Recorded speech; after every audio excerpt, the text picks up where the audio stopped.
Assalamualaikum warahmatullahi wabarakatuh. Perkenalkan, saya Trieni Widiawati, CGP Angkatan 9 dari Kabupaten Semarang. Pada kesempatan kali ini, saya akan menyampaikan koneksi antar materi, kesimpulan, dan refleksi pemikiran Ki Hajar Dewantara. Dasar-dasar pemikiran Ki Hajar Dewantara yang pertama adalah pendidikan menuntun. Ki Hajar Dewantara menjelaskan bahwa tujuan pendidikan ialah menuntun segala kodrat yang ada pada anak. Pemikiran yang kedua yaitu kodrat alam dan kodrat zaman.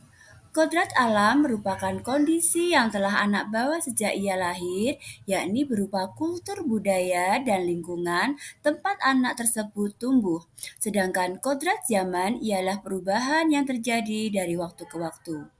Pemikiran yang ketiga yaitu tentang budi pekerti. Budi pekerti dapat diartikan sebagai perpaduan antara cipta, karsa, sehingga menciptakan karya. Yang keempat yaitu sistem Among. Pendidikan semestinya mampu menjadi pamong yang mendidik dengan welas asih sesuai dengan perkembangan dan pertumbuhan peserta didik. Pada kesempatan kali ini, saya akan membahas tentang satu. Apa yang Anda percaya tentang murid dan pembelajaran di kelas sebelum Anda mempelajari modul satu? 2. Apa yang berubah dari pemikiran atau perilaku Anda setelah mempelajari modul ini? 3. Apa yang dapat segera Anda terapkan lebih baik agar kelas Anda mencerminkan pemikiran Ki Hajar Dewantara? Hal yang saya percaya tentang murid dan pembelajaran di kelas sebelum saya mempelajari modul ini. Satu, proses pembelajaran berpusat pada guru. Proses pembelajaran yang saya lakukan selama ini hanya berorientasi pada hasil mentransfer ilmu dan menempatkan peserta didik sebagai objek dalam pembelajaran. Dalam pendekatan ini, guru menempatkan diri sebagai orang yang serba tahu dan sebagai satu-satunya sumber belajar, sehingga saya banyak menggunakan metode ceramah. 2. Pembelajaran berpusat pada pengembangan aspek kognitif saja. Proses pembelajaran hanya fokus pada hasil dan ketercapaian KKM, fokus pada perolehan nilai pengetahuan bukan pada prosesnya, sehingga kurang memperhatikan keragaman peserta didik dan aspek-aspek yang lain. 3. Kurang memahami karakteristik peserta didik. Setiap peserta didik memiliki karakteristik yang beragam menurut kodratnya, memiliki gaya belajar yang berbeda-beda, serta daya tangkal terhadap materi yang berbeda-beda pula. Proses pembelajaran yang saya lakukan selama ini masih monoton dan kurang memahami karakter peserta didik.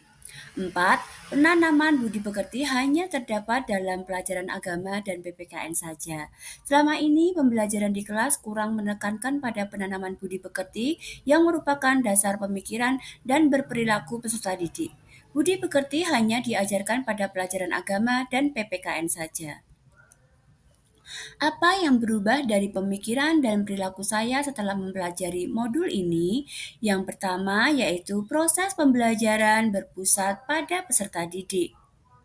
Kegiatan pembelajaran lebih banyak melibatkan peserta didik sebagai subjek atau pelaku agar dapat mengamati, menemukan, mendemonstrasikan, eksperimen, dan menyampaikan hasil kesimpulan pembelajaran yang telah dilakukan.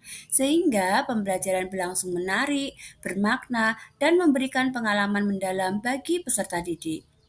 2. Melaksanakan proses pembelajaran holistik, yaitu pendidikan yang menyeluruh. Pendidikan yang mengembangkan seluruh potensi siswa secara harmonis meliputi potensi intelektual, emosional, fisik, sosial, estetika, dan spiritual. 3. Pembelajaran sesuai kodrat anak. Setiap anak memiliki karakteristik yang berbeda dengan yang lain. Keberagaman karakteristik tersebut berpengaruh juga dengan cara belajar peserta didik. Guru selalu berusaha menciptakan pembelajaran yang menarik dan menyenangkan, bisa melalui permainan, percobaan sederhana, sesuai dengan kodrat anak-anak, sehingga peserta didik dapat berpartisipasi aktif dalam kegiatan pembelajaran. 4. Penanaman budi pekerti dalam setiap pembelajaran. Setiap pembelajaran di kelas, guru berusaha mengaitkan materi pembelajaran yang dipelajari dengan kehidupan sehari-hari sehubungan dengan penanaman pendidikan karakter yang perlu dibangun pada setiap kegiatan pembelajaran. Seperti pada saat diskusi kelompok, kita biasakan menghargai pendapat, mengajukan pendapat dengan sopan santun, dan melaksanakan hasil diskusi dengan penuh tanggung jawab serta karakter terpuji lainnya. Apa yang dapat segera saya terapkan dalam pembelajaran agar kelas saya mencerminkan pemikiran Ki Hajar Dewantara? 1. Merancang pembelajaran yang interaktif, yang menyenangkan, dan melibatkan peserta didik sesuai metode pembelajaran student center. 2. Menerapkan pembelajaran APAT 21. Berpikir kritis, kreatif, komunikatif, dan kolaboratif. 3. Pembelajaran tidak lagi menuntut anak agar untuk memperoleh nilai setinggi-tingginya, tapi menuntun anak sesuai kodratnya masing-masing. 4. Memahami karakter dan latar belakang peserta didik dengan menjalin komunikasi yang baik. 5. Menuntun peserta didik untuk menjadi pribadi yang berakhlak mulia melalui pembelajaran budi pekerti yang bisa dilakukan setiap saat. 6. Memberikan teladan dalam berpakaian, berbicara, dan berperilaku kepada peserta didik. Demikian video dari saya. Semoga video ini dapat menginspirasi Bapak Ibu pejuang pendidikan.